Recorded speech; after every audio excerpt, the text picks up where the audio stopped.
Well, a new master plan has been approved for the Toronto Zoo as it looks at ways to revitalize the attraction. And for more on this, we're joined by the chair of the Board of Management for the Toronto Zoo, Toronto City Councillor Paul Ainslie. Councillor, thanks for joining us here this afternoon. So it sounds like we're going to be able to raise a glass in front of the gorillas. Glass of beer, that is. Or wine. You might be able to do that. We have a new strategic plan, Jennifer and Nick, that was just approved by the Board of Management of the Toronto Zoo. The zoo was built in 1974. We do many different amazing things. First and foremost, looking after the animals that are under our care.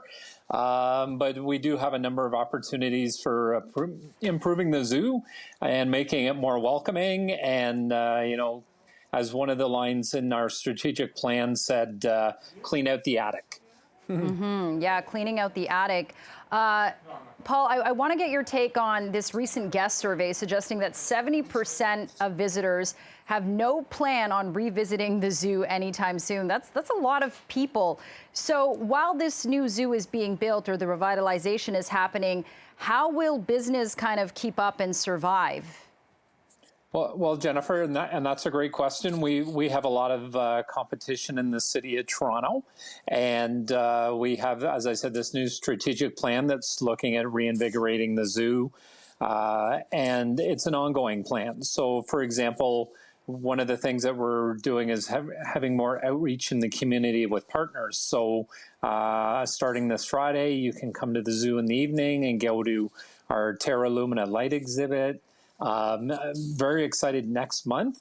We have a partnership with the Toronto Symphony Orchestra, which is going to be online. So virtually you can watch an hour-long musical interpretation of the zoo and with the Toronto Symphony Orchestra. So another exciting opportunity. That sounds like it might hit the right notes. You've also been running vaccination clinics, of course, at the zoo recently as well, sort of trying to bring more people in, it seems. So the plan has been approved by the board, but where does it move from here? And what do you see, Councillor, as being the timeline that you're looking at as to when we may see some differences, some changes, get the attic cleaned out, as you refer to it as? And so, Nick, it's an ongoing plan. It's a 25-year plan. We get a lot of the funding for our capital projects for the city of Toronto. So each and every year over the next 25 years, we're going to be looking at doing new things. You mentioned earlier about a craft brewery. We've had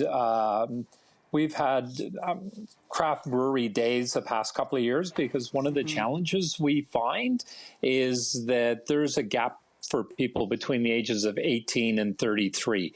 You go to the zoo as a kid, you go with your family, you have a great time.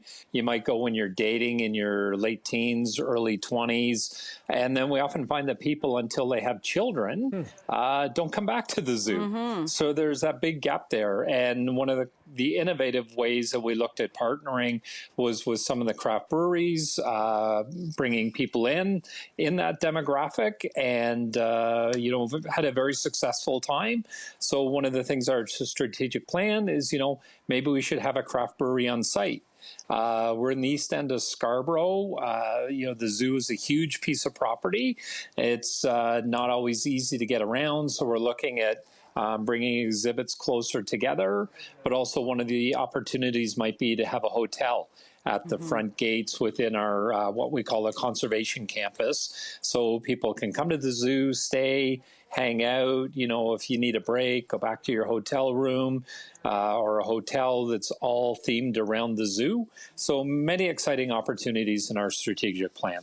Yeah, and it also sounds like you're building some overhead tubing for the animals to travel back and forth. This really sounds like an exciting little Disneyland that's being built.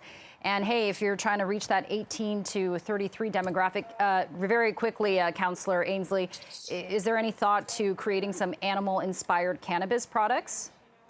At this point, no. Okay. But I do, ask, invite everybody to the zoo. There's many different exciting things going on.